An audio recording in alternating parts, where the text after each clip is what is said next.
News, सच जरूरी है। दर्शकों नमस्कार, मैं हूं श्रद्धा तिवारी और आप देख रहे हैं MNS न्यूज टीवी। तो स्वागत है आपका छत्तीसगढ़ के खबरों में। एक नजर आज की हेडलाइंस की ओर। छत्तीसगढ़ में कोविड से डरने की जरूरत नहीं है, डॉक्टर बंजारे। भिलाई इस्पात नगर सेवाएं विभाग द्वारा मुख्य मार्ग में लगे अवैध पोस्टर हटाए। उत्तम भंडारी को छत्तीसगढ़ सराफा एसोसिएशन के दुर्ग संभाग का कार्यवाहक अध्यक्ष मनोनीत किया। तो खबरें विस्तार से। तो आइए देखते हैं स्टेट हेड हरुनायक की खास खबर। छत्तीसगढ़ में कोविड से डरने की जरूरत नहीं है, डॉक्टर बंजारे का बयान। छत्तीसगढ़ में लगातार कोविड-19 बीमारी फैलने की जानकारी सोशल मीडिया पर वायरल हो रही है, जिसका खंडन करते हुए मलेरिया अधिकारी दुर्ग बंजारे ने बताया कि डरने की जरूरत नहीं है। राजनांदगांव में हुए कोविड से मौत पर बताया कि वह पुरानी कोविड का मरीज था जिससे उसकी मृत्यु हुई है। अभी कोई भी नियम राज्य शासन या केंद्र शासन ने जिला प्रशासन को नहीं बताया है, जिससे आम जनता को डरने की जरूरत नहीं है। इस मौसम में सर्दी, खांसी, बुखार होना कोविड बीमारी का लक्षण नहीं है। छत्तीसगढ़ में कोविड के सिम्टम्स जो है वो पाए जा रहे हैं। इसको लेकर काफी जो है जनता में चिंतित का विषय बना हुआ है और उन सभी विषयों को हम जानने के लिए हम बात करेंगे। जो हमारे साथ है बंजारे साहब है, जो डिस्ट्रिक्ट मलेरिया ऑफिसर, हम उनसे बात करेंगे कि क्या सही में कोविड आया है या फिर से भय का वातावरण जो है कोविड के नाम से फैलाया जा रहा है। सर आपका स्वागत है। क्या सही में कोविड आया है, ऐसा जो चर्चा जो चल रही है? राजनांदगांव में भी चर्चा आई कि एक व्यक्ति की मौत हो गई, किस तरह देख पा रहे? सबसे पहले तो धन्यवाद और मेरे दर्शक लोग को नमस्कार। मैं डॉक्टर CBS बंजारे, जिला मलेरिया एवं जिला सर्विलेंस अधिकारी दुर्ग। जिस प्रकार से कोविड का जो माहौल बना हुआ है और जो शुरू में जिस प्रकार से 25 मई 20 मई को जो माहौल बना था, लेकिन उस हिसाब से अभी ऐसा कुछ भी प्रॉब्लम नहीं है और कोई गंभीर जिसमें डेथ रेट बहुत ज़्यादा हो ऐसा भी नहीं है। एक आध केस जो डेथ हुआ है जो बता रहे हो आप, वो पहले से कोमॉर्बिड पेशेंट है। सिंपल कोविड होने के कारण जो डेथ होता है, सर्दी खांसी हुआ, बुखार हुआ और डेथ हुआ, तो हम उसको ऑडिट में भी लेते हैं तो उसी रूप से लेते हैं। लेकिन क्योंकि कोविड है, पूर्व में हम लोग झेल चुके हैं, तो उसके आधार पे हमें चाहिए कि जो प्रिकॉशन है, 2 गज की दूरी है, खांसते छींकते समय रुमाल रखना है, साबुन से हाथ धोना है, सैनिटाइज करना है, ये जो हमारा प्रक्रिया है। और जो भी खास करके हमारे अस्पताल के जितने भी अधिकारी कर्मचारी, उनसे भी निवेदन करूँगा और साथ में जितने भी हमारे जनप्रतिनिधि है उनको बोलूँगा आप कम से कम इस प्रकार से बताएं कि दूरी बना के रखें, हवा ना बनाएं, पैनिक ना हो। That is important for us, हम सब के लिए। और अभी वर्तमान में दुर्ग जिले में 25 मई से लेकर अभी तक हमारे पास कुल 26 केस आए हैं। 4-5 दिन से अभी कोई केस नहीं आ रहे हैं और दुर्ग जिले में अभी किसी की मृत्यु नहीं हुई है कोविड से। तो बहुत गंभीरता से लेने की ज़रूरत नहीं है और गंभीरता सिर्फ यही है कि हमको अपनी सुरक्षा स्वयं रखना है, साफ सफाई का ख्याल रखना है और क्षेत्र को भी साफ सफाई करनी है। जी, साफ सफाई का ये है कि अगर हम हॉस्पिटल से जा रहे हैं घर की ओर, बहुत सारे इन्फेक्टेड पर्सन रहते हैं और खांस रहे, छींक रहे हैं, तो हम कपड़ा जो पूर्व में करते थे 2 साल 19-20 में जो जिस प्रकार से हम सावधानी बरते थे वो बरतना जरूरी है, ताकि हमारे घर में बाकी मेंबर को उसका इन्फेक्शन ना हो। और किसी को अगर बाहर से आया और कोई इन्फेक्शन है, पॉजिटिव आ गया, तो उनको आइसोलेट करके रखें, जिस प्रकार पूर्व में हम आइसोलेट करके रखते थे।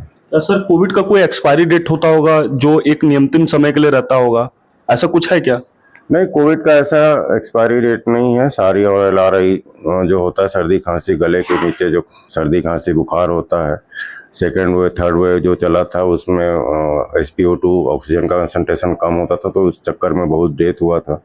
लेकिन जो कोमॉर्बिड पेशेंट है, दमा के पेशेंट है, TB के पेशेंट है, कैंसर वाले पेशेंट है, गर्भवती माता है, 5 साल से नीचे के बच्चे हैं, 60 साल से ऊपर के वृद्ध जन है, तो ऐसे लोग जो कई प्रकार की बीमारी BP शुगर से जो ग्रसित है, ऐसे लोग को थोड़ा एक्स्ट्रा सावधानी की जरूरत है। और कभी भी इस प्रकार की सर्दी खांसी हो तो तत्काल जिला अस्पताल में कोविड की जांच कराएं और कुछ भी सिम्टम इस टाइप का लगता है तो तत्काल उसका उपचार, सिम्टोमेटिक ट्रीटमेंट ही है, कोविड का कोई स्पेशल ट्रीटमेंट नहीं है।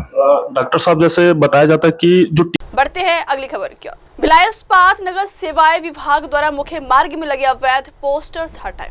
दुर्ग भिलाई मुख्य मार्ग में जगह जगह पोस्टर्स, बैनर्स लगने से सड़क पर दुर्घटना हो जाती थी, जिसको लेकर भिलाई इस्पात संयंत्र नगर सेवाएं विभाग एनफोर्समेंट विभाग द्वारा कार्रवाई करते हुए जगह जगह लगे राजनीतिक होर्डिंग, कई संस्थान प्रचारक बोर्ड को हटाया गया। बारिश के समय हवा तेज तूफान में होर्डिंग से सड़कों पर गिरने से आवाजाही करने वाले आवागमन यात्रियों को परेशानी का सामना भी करना पड़ता था। बढ़ते हैं अगली खबर की ओर। तो देखते रिपोर्टर रोहिता सिंह भोपाल की खास खबर। उत्तम भंडारी को छत्तीसगढ़ सराफा एसोसिएशन के दुर्ग संभाग का कार्यवाहक अध्यक्ष मनोनीत किया। छत्तीसगढ़ सराफा एसोसिएशन के दुर्ग संभाग के कार्यवाहक अध्यक्ष के रूप में उत्तम भंडारी को मनोनीत किए जाने पर समस्त सराफा समुदाय एवं सहयोगियों द्वारा उन्हें हार्दिक बधाई एवं शुभकामनाएं प्रेषित की गई। स्वागत सम्मान के एक आयोजन में उपस्थित प्रमुख पदाधिकारी गण थे कमल सोनी, प्रकाश गोलचा, महामंत्री हर्षवर्धन भोरावत, कोषाध्यक्ष प्रदीप घोरपड़े,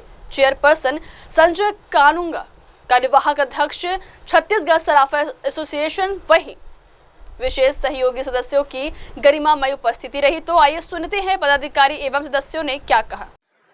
नमस्कार, मैं प्रदीप घोरपड़े, छत्तीसगढ़ सराफा के चेयरमैन की पोस्ट मुझे मिली है।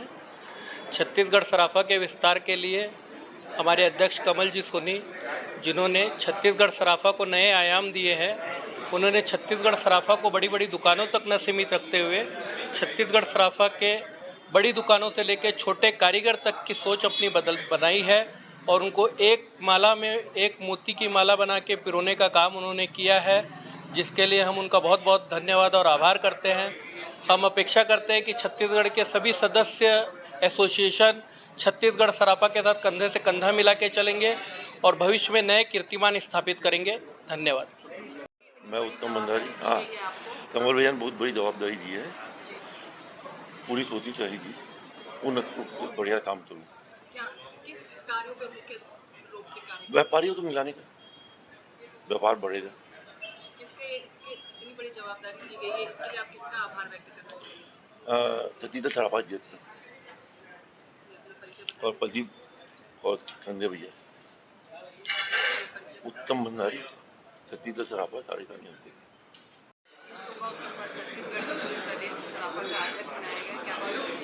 छत्तीसगढ़ सराफा एसोसिएशन जो पिछले साल नई कार्यकारिणी के रूप में अस्तित्व में आया, नई कार्यकारिणी के रूप में, उसके बाद से जो संगठन के विकास और विस्तार और व्यापारिक सुरक्षा की दृष्टि से जो भी हमने कदम उठाया, काम कर रहे थे, तो हमारे लिए एक विषय था कि प्रत्येक संभाग से एक एक कार्यकारी अध्यक्ष अगर जिम्मेदारी संभालते हैं तो संगठन को और मजबूती और विस्तार और सुंदर और सुचारू रूप से काम करने में मदद मिलेगी। चूँकि संविधान में ऐसा प्रावधान नहीं था, हमने पिछली आम सभा जो 22 तारीख को जांजगीर चांपा में छत्तीसगढ़ प्रदेश स्तर की जो आम सभा घोषित हुई, उसमें जो संविधान नए तरीके से जो पारित हुआ, उसमें ऐसी व्यवस्था बनी कि प्रत्येक संभाग छत्तीसगढ़ में जो स्थित है, दुर्ग, रायपुर, बस्तर, बिलासपुर और सरगुजा, हमको प्रत्येक संभाग से एक एक कार्यकारी अध्यक्ष रूप में या जोन प्रभारी रूप में ऐसा नियुक्ति या मनोनयन किया जाए, जिससे कि सारे क्षेत्रों का बराबर विकास और सबका नेतृत्व बराबर मिले। तो इस दृष्टि से दुर्ग हमारा रिक्त था। दुर्ग में उत्तम भैया जी काफ़ी समय से एसोसिएशन से जुड़े हुए हैं, तो हम छत्तीसगढ़ सराफा एसोसिएशन का सौभाग्य है कि वो कंधे से कंधा मिला के हमारे साथ आए हैं और ये शुभ घड़ी में हम बिलासपुर से, रायपुर से सारे पदाधिकारी लोग स्वागत करने आए हैं इनके पास और अपेक्षा करते हैं कि बड़े भाई के रूप में छत्तीसगढ़ सराफा एसोसिएशन को भरपूर अपना सहयोग और साथ और समय दें। मैं कमल सोनी। छत्तीसगढ़ सराफा एसोसिएशन जो कि का विस्तार हम लोग निरंतर अभी करते आ रहे हैं। पिछले वर्ष हम लोग चुनाव जीते हैं और हर क्षेत्र को प्रतिनिधित्व मिले, उसके अंतर्गत दुर्ग संभाग से हमने उत्तम चंद जी भंडारी को कार्यवाहक अध्यक्ष बनाया है। उसी तरह प्रदीप घोरपड़े जी जो पहले कार्यवाहक अध्यक्ष थे, उन्हें चेयरपर्सन बनाया गया है। और हमारा एक बहुत बड़ा अभियान है कि हर क्षेत्र से हर व्यापारी हमारे एसोसिएशन से जुड़े और संगठन को सहयोग करे। यही अपेक्षा मैं पुनः उत्तम चंद जी भंडारी और प्रदीप घोरपड़े जी को इस पर शुभकामना और शुभ मंगल कामना करता हूं कि उनका आशीर्वाद और दिशा निर्देश हमसे एसोसिएशन को मिलता रहे। प्रकाश गोलचा, महासचिव, छत्तीसगढ़ सराफा एसोसिएशन। बढ़ते हैं अगली खबर की। संविधान हत्या दिवस के अवसर पर हुए विविध आयोजन। आज के दिन यानी कि 25 जून 1975 को तत्कालीन सरकार द्वारा संपूर्ण देश में आपातकाल लगाया गया था। इस आपातकाल के 50 वर्ष पूर्ण होने पर आज संविधान हत्या दिवस के तौर पर मनाया गया है। इस दौरान जिले के लोकतंत्र प्रहरी और उनके परिजनों को सम्मानित किया गया।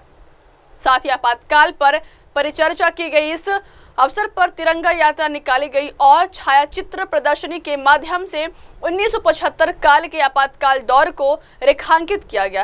कार्यालय लोक निर्माण विभाग के सभागार में आयोजित संगोष्ठी कार्यक्रम में मुख्य अतिथि के रूप में सांसद विजय बघेल तथा विशिष्ट अतिथि के तौर पर विधायक गजेंद्र यादव और ललित चंद्राकर उपस्थित थे। इस अवसर पर छत्तीसगढ़ तिलघानी आयोग के अध्यक्ष जितेंद्र साहू, पूर्व मंत्री श्री जागेश्वर साहू एवं श्रीमती रमशीला साहू, जिलाध्यक्ष भाजपा सुरेंद्र कौशिक और पार्षद एवं गणमान्य नागरिक मौजूद। हत्या दिवस क्यों मनाया जा रहा है? आज पूरे देश में जगह जगह संविधान हत्या दिवस मनाया जा रहा है, काला दिवस के रूप में। उन बातों को याद करने जिनको सोचकर मन सिहर जाता है, दर्द और पीड़ा से भर जाता है। आज से 50 साल पहले 25 जून 1975 को उस समय की तात्कालिक प्रधानमंत्री माननीय स्वर्गीय श्रीमती इंदिरा गांधी जी ने जिस तरह अपने पद का दुरुपयोग करते हुए, अपने सरकारी अधिकारों का दुरुपयोग करते हुए इस देश के लोकतंत्र की और संविधान की हत्या की, अपने पैरों तले कुचल दिया गया। समस्त लोगों के अधिकारों को छीन लिए, अभिव्यक्ति की आज़ादी छीन ली गई, पत्रकारों के अधिकार छीन लिए गए, न्यायपालिका को पंगु बना दिया गया और विपक्षियों को कारागार में डाल दिया गया और अनेक बेकसूरों को नसबंदी के नाम पे उनकी नसबंदी कर दी गई। अधिकारियों को यह आदेश था कि आप टारगेट दिया जाता था, कितने लोगों की नसबंदी करोगे तो आपको प्रमोशन मिलेगा। इस तरह के विभत्स जो वाक़ये हुए उसको याद करने के लिए और आज की पीढ़ी को बताने के लिए, इन 50 वर्षों में न जाने कितने लोग आज पैदा हुए। इन 50 वर्ष के जो लोग हैं उनको ये नहीं मालूम कि वो काला दिवस क्या है। उन्हीं सब बातों को आज बताने और उनको याद करने, ताकि वो अतीत को याद करें और वर्तमान में जो सुख भोग रहे हैं माननीय यशस्वी प्रधानमंत्री नरेंद्र मोदी जी के नेतृत्व में, उसका आकलन करें। जो लोग आज संविधान की पुस्तिका लिए घूम रहे हैं, उन्होंने किस तरह संविधान की हत्या की। ये बनावटी लोग हैं, ये देशद्रोही हैं। देश के प्रति इनकी वफादारी कभी रही है न रहेगी। ऐसे लोगों का पर्दाफाश हो, इसलिए ऐसे कार्यक्रम आयोजित। कांग्रेस का कहना है उचित आपातकाल अभी चल रहा है। आपातकाल अभी नहीं चल रहा है। आज तो भाईचारा है, सहिष्णुता है। लोगों के जो अधिकार हैं वो स्वतंत्र रूप से वो अधिकार दिया गया है। और आज के प्रधानमंत्री जी के नेतृत्व में जिस तरह देश का वैभव बढ़ रहा है, खोया हुआ मान सम्मान स्वाभिमान वापस आया है, जिस तरह हमारी अर्थव्यवस्था सुधरी, हम चौथे स्थान पे हैं। 11 साल पहले हम 11वें स्थान में थे, आज हम चौथे स्थान में अर्थव्यवस्था में हैं। और आज एक सशक्त, समृद्ध और संगठित भारत का निर्माण हुआ है। ये उनको शायद पच नहीं रही है।